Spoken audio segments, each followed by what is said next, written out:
La Eucaristía, fuente y cima de la vida cristiana.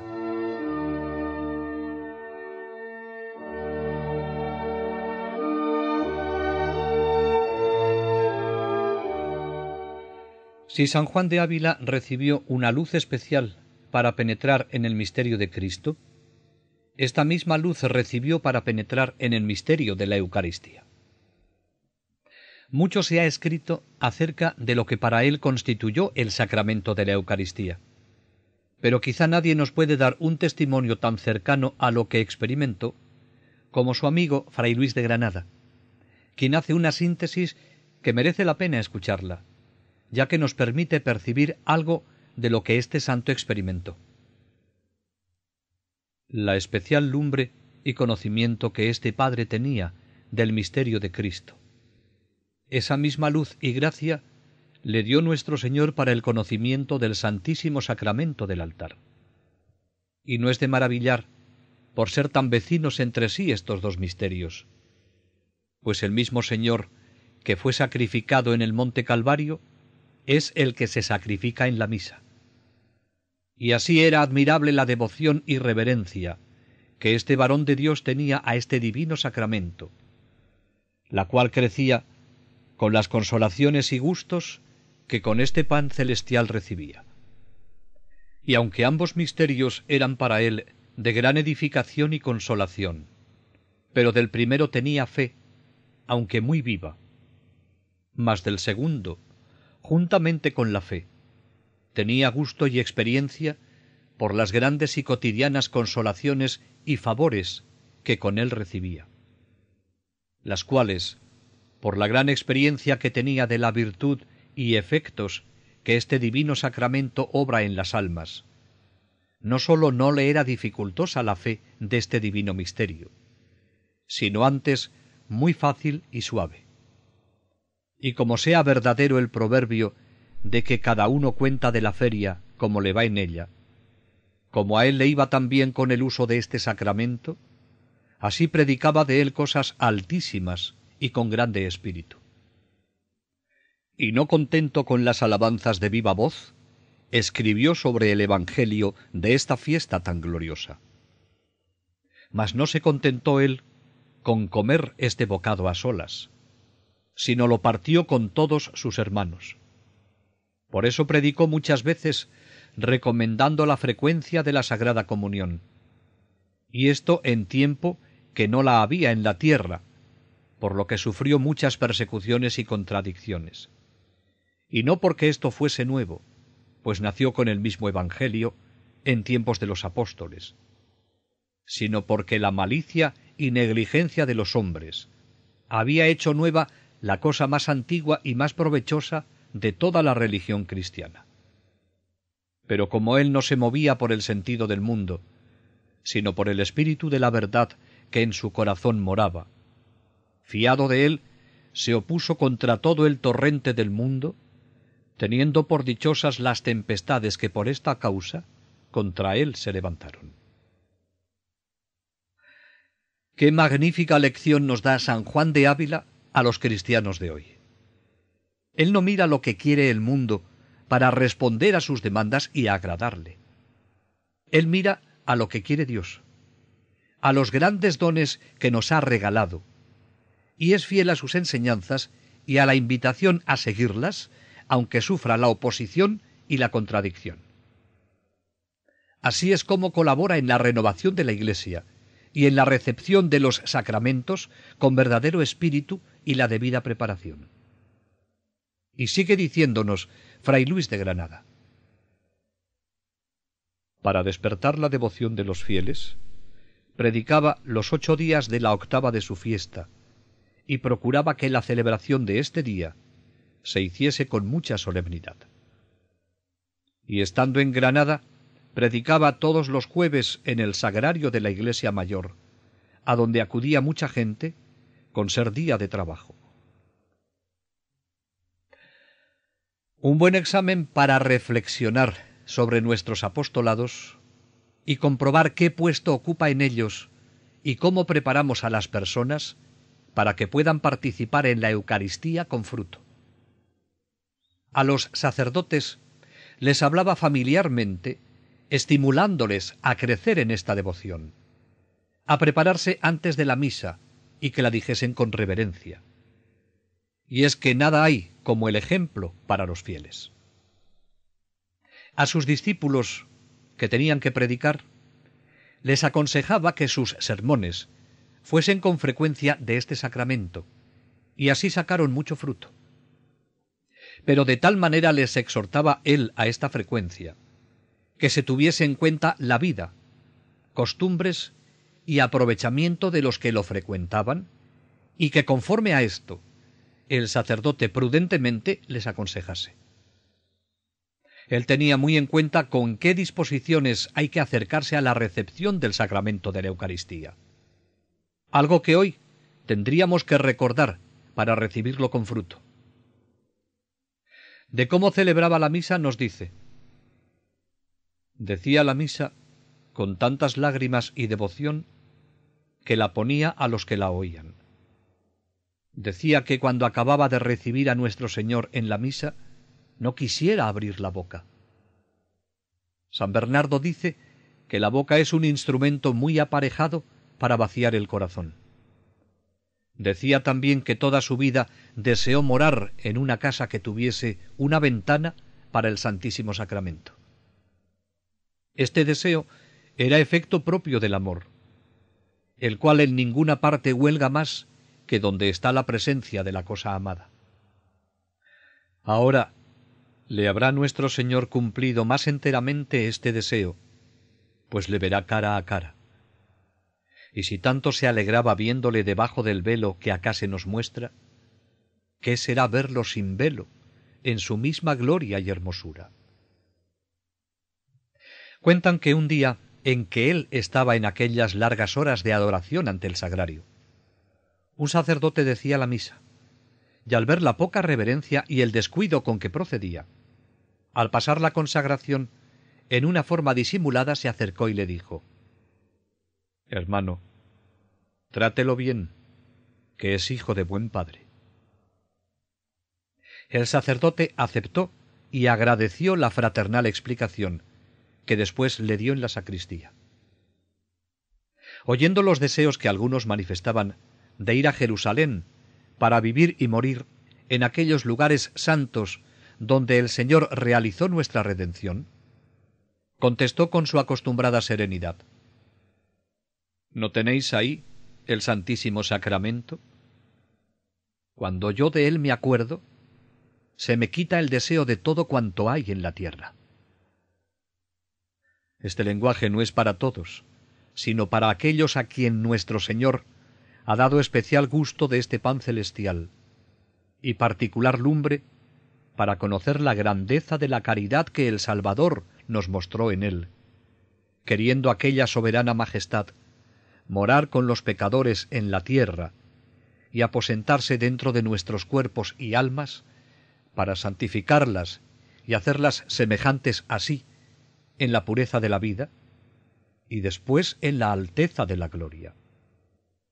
Pues el que esto conoce, no sólo por fe viva, sino también por experiencia y particular lumbre del Espíritu Santo, no es maravilla que se le quitase todo deseo de cuanto hay en la tierra. Aquí encuentra explicación su vida y su apostolado. Y hoy, en su ejemplo, podemos encontrar la solución a tantos desánimos en nuestra propia vida y apostolado.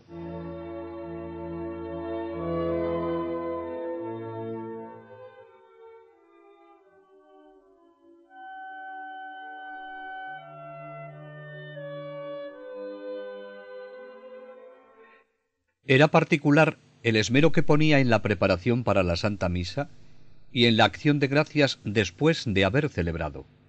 Sentía grandemente la ligereza con que procedían algunos sacerdotes, los cuales, como él decía, en acabando de decir misa, apenas están dos credos hincados de rodillas, y a veces con una sola dando gracias. Y con este ejemplo, ¿qué harán los populares, sino pensar que no es necesario sino comulgar e irse a comer o a pasear, sin mirar lo que se ha recibido, ni dar gracias por tan gran merced. Tengo para mí que una de las causas por que nuestro Señor permitió que los herejes de nuestros tiempos negasen la presencia del Señor en este sacramento fue la poca reverencia que le tenían. Y así es de temer que, pues entre nosotros hay la misma causa, no venga el mismo castigo. Parece como si estas palabras nos las dirigiese a nosotros, ya que hoy, a veces, se da esta misma ligereza tanto para la preparación como para la acción de gracias. Y como él dice, si los seglares no ven a los sacerdotes y religiosos tener la preparación y acción de gracias debida a este sacramento, eso creerán que tienen que hacer. El maestro Ávila, hoy, nos invita a que examinemos cómo participamos en la Eucaristía, cómo nos preparamos y cómo damos gracias por tanto don. La unión mística de que él gozaba en la Santa Misa la podemos deducir de lo que escribe en esta carta. Cierto, Señor, eficacísimo golpe es para despertar a un hombre considerar de verdad: a Dios voy a consagrar, y a tenerle en mis manos, y a hablar con él, y a recibirlo en mi pecho.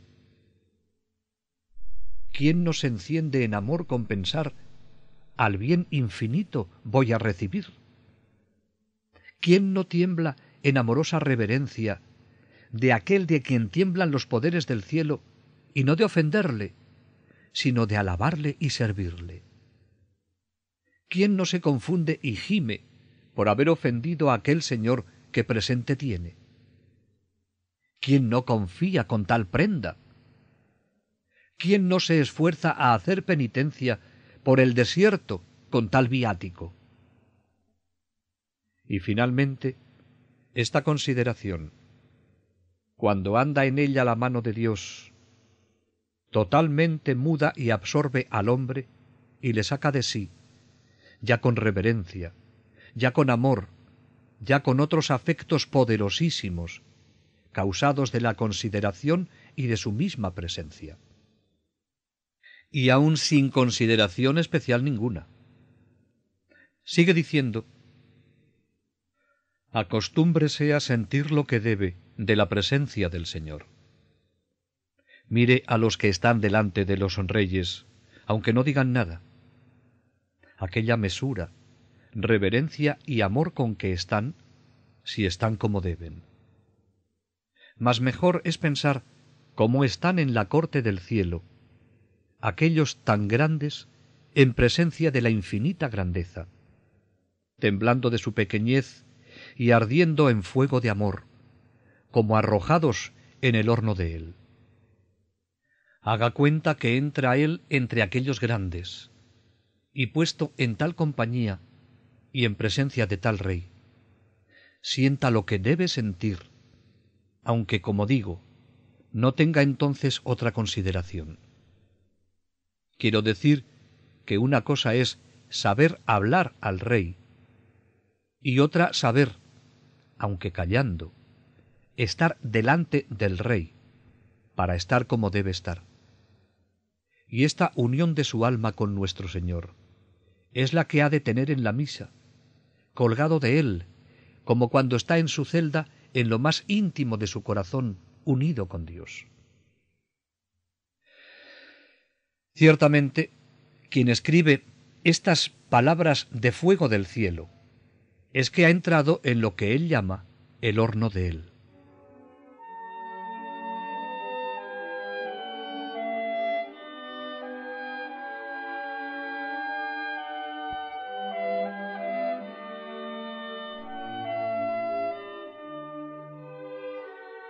Si queremos revitalizar el sacramento de la Eucaristía, tenemos que acudir constantemente al momento en que el Señor nos hizo un don tan estimable como es darse Él mismo en comida y bebida, y no como un mero recuerdo, sino para que este misterio sublime de la institución de la Eucaristía nos ayude a participar con fruto en la celebración eucarística diaria. En el cenáculo están reunidos 13 hombres que parece van a celebrar la Pascua judía. En realidad era una víspera de despedidas y separaciones. 2 de ellos, Jesús y Judas, morirán de muerte tremenda. Los otros se dispersarán. Pero aquella cena que es preparativo para un fin, es también un maravilloso comienzo. Si nos centramos en la institución de la Eucaristía, que se renueva cada día en la misa, podemos aprender de dónde le brotó a San Juan de Ávila su devoción a la Eucaristía, y de dónde recibía la fuerza para vivir como vivió, porque todo debe formar una unidad. Jesús tomó el pan, dio gracias, lo partió y se lo dio a sus discípulos diciendo: Esto es mi cuerpo, que se entrega por vosotros. Haced esto en memoria mía.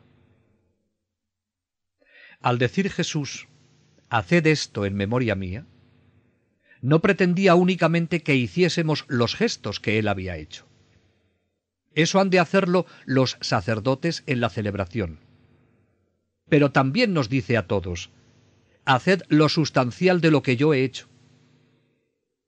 Para participar en la Eucaristía, hemos de hacer nuestro lo que hizo Jesús. Partió el pan. Hay que penetrar en el sentido de este gesto. Jesús no lo parte para dar a cada uno un pedazo. Este gesto tiene, antes que nada, un significado sacrificial que se consumaba entre Jesús y el Padre. No indicaba solamente división, sino también inmolación. Jesús se rompe así ante Dios, es decir, obedece hasta la muerte para reafirmar los derechos de Dios violados por el pecado, para proclamar que Dios es Dios. Se entiende que sea imposible explicar con palabras la esencia del acto interior que acompaña al gesto de romper el pan. Cuando en la consagración el sacerdote dice y hace lo que Jesús hizo, podemos intuir algo de los sentimientos que estaban presentes en aquel momento en el corazón de Jesús. Cómo su voluntad humana se entregaba íntegramente al Padre, venciendo cualquier resistencia. Aquí vengo a hacer tu voluntad. Lo que Jesús hizo aquella noche, debemos hacerlo cada uno de nosotros. Y esto es lo que hizo San Juan de Ávila. Debo romper, doblegar todo orgullo y rebelión hacia Dios y hacia los hermanos. Debo, como Jesús, decir sí, en lo más profundo de mi ser, a todo el querer de Dios. Después Jesús dijo: Tomad y comed todos de él, porque esto es mi cuerpo que será entregado por vosotros. Cada miembro de la Iglesia es simultáneamente en la Eucaristía sacerdote y víctima, respetando la diferencia entre el sacerdocio ministerial, que corresponde a los sacerdotes, y el sacerdocio universal de todos los bautizados. Y esto porque Jesús, al cual nos unimos, él mismo es sacerdote y víctima.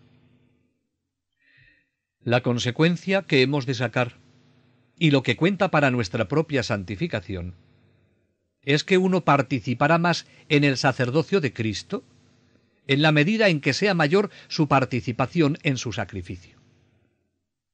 Lo comprendió muy bien San Gregorio Nacianceno, que era obispo, y él dice: ¿Cómo puedo ofrecer la oferta exterior, que es el gran sacrificio de Cristo, sobre el altar, si no me ofrezco yo mismo en sacrificio viviente y santo? Si no ofrezco a Dios el sacrificio de alabanza de mi corazón contrito, que es el único sacrificio que Dios me pide. Así participaba en la Eucaristía cada día Juan de Ávila. Y el penetrar en el sacrificio de Cristo por nosotros le urgía a unirse a él. Jesús, después de ofrecer su cuerpo, dice: «Tomad y bebed todos de él, porque este es el cáliz de mi sangre, sangre de la alianza nueva y eterna, que será derramada por vosotros y por todos los hombres para el perdón de los pecados. Haced esto en conmemoración mía».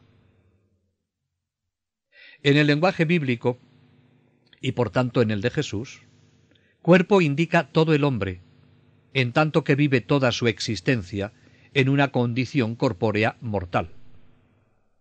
Al decir Jesús que nos da su cuerpo, indica que, instituyendo la Eucaristía, nos ha dado toda su vida, desde el primer instante de la encarnación hasta el último instante de su vida, con todo lo que ha vivido, de silencio, sudores, oraciones, luchas, humillaciones.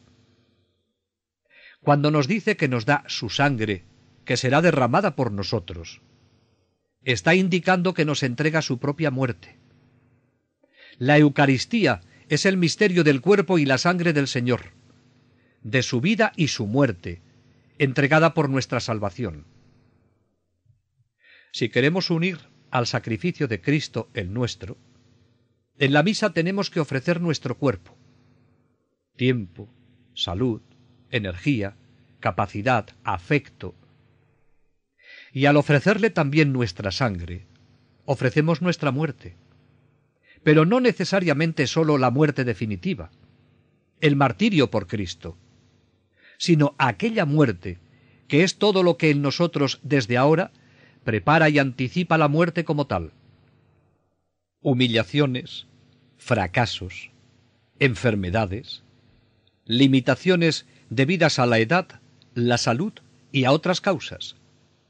En definitiva, ofrecemos todo lo que mortifica.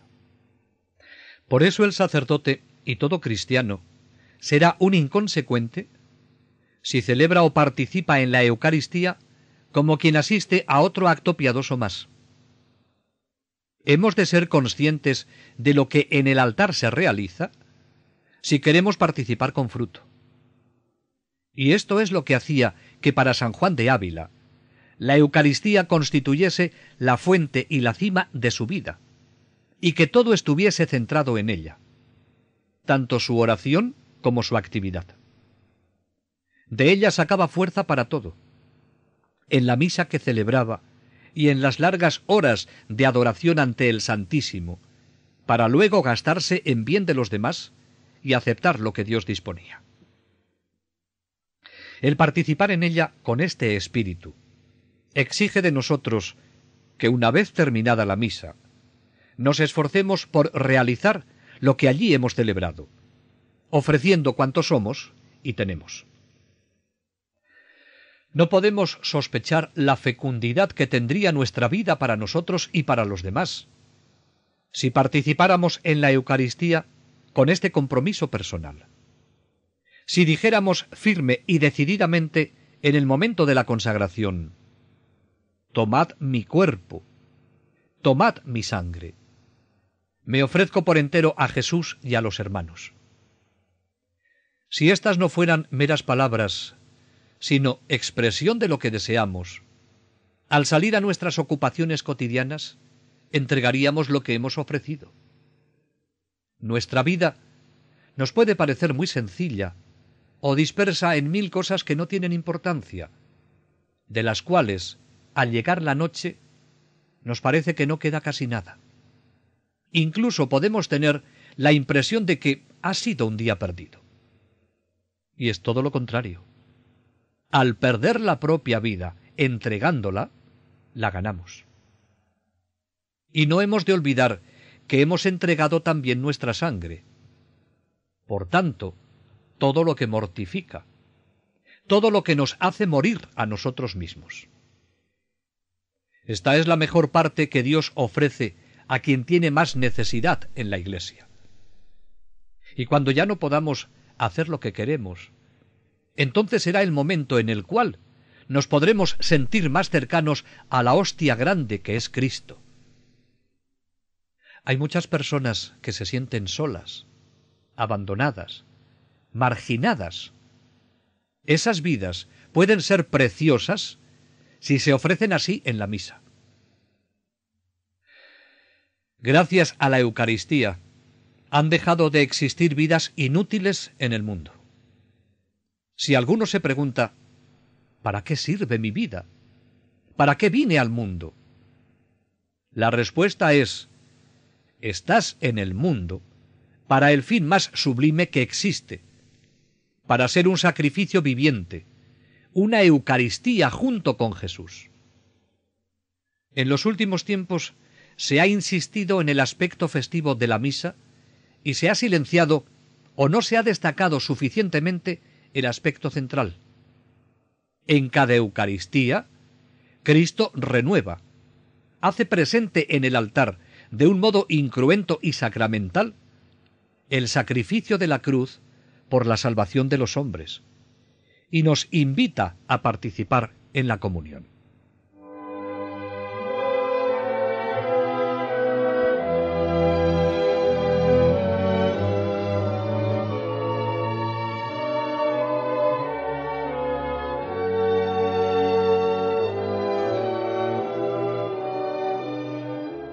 ¿Dónde radica el secreto de los santos? ¿Cómo explicar la vida de unión con Dios tan profunda de San Juan de Ávila y una actividad apostólica tan intensa, motivada toda ella por el celo de la salvación de las almas? El secreto está en ofrecerse completamente, sin reservarse nada para sí mismo. Y esto exige lo que Jesús nos pide en el Evangelio. Renunciaos, llevad vuestra cruz. Es un lenguaje que tenemos peligro de olvidar hoy, cuando tratamos de suavizar todas las doctrinas e incluso el Evangelio diciendo Dios no pide tanto. Y esto es serio, porque de un golpe borramos todo el Evangelio. Un autor espiritual de nuestros días nos habla de la importancia de la abnegación en la vida espiritual, y lo que dice es fruto de una gran experiencia. El trabajo de la abnegación del yo, que implica el ofrecerse por completo sin reservarse nada, es el trabajo capital de la vida. Allí está la vida espiritual, el punto prácticamente decisivo, la posición estratégica dominante, cuya pérdida o ganancia decide de hecho la batalla de la santidad. La experiencia está ahí para probarlo. Que se examine la vida de los santos malogrados. Quiero decir, sacerdotes, religiosos o simples fieles, excelentes, fervorosos, celosos, piadosos y entregados, pero que sin embargo no han sido sencillamente santos. Amar a Dios, alabarle, cansarse, matarse incluso en su servicio, son cosas que atraen a las almas religiosas. Pero morir totalmente a sí mismas, oscuramente, en el silencio del alma, desprenderse, dejarse despegar a fondo por la gracia de todo lo que no es pura voluntad de Dios, este es el holocausto secreto ante el que retroceden la mayor parte de las almas. El punto exacto en el que su camino se bifurca entre una vida fervorosa y una vida de elevada santidad.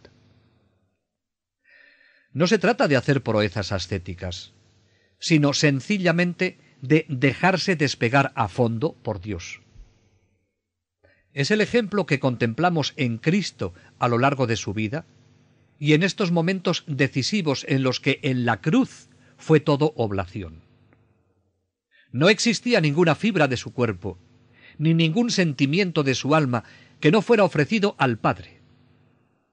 En la cena todo estaba sobre el altar, y al día siguiente su ofrecimiento tomaría la forma de muerte cruenta y terrible. Todo lo que uno reserva para sí, al final lo pierde. La Eucaristía radica en la muerte de Jesús. La institución de la Eucaristía y la muerte de Jesús son, en lo más hondo, un solo y único misterio. El amor que impulsó a Cristo a ir a la muerte por nosotros fue el que le llevó a darse a nosotros por comida. No se contentó con darnos sus dones, sus palabras y avisos, sino que se dio a sí mismo con todo su ser. No sólo el espíritu, no sólo la fidelidad, sino el cuerpo y el alma, la carne y la sangre, todo. El Señor fue a la muerte para entrar por la resurrección en aquel estado en que quería darse a todos en todo tiempo. Y ahora, el que murió por nosotros, vive en nosotros.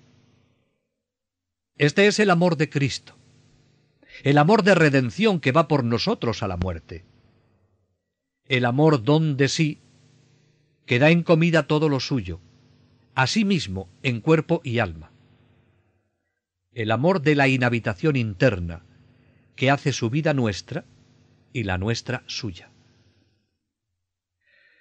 San Juan de Ávila supo penetrar en este misterio y vivirlo a fondo. A esto nos invita.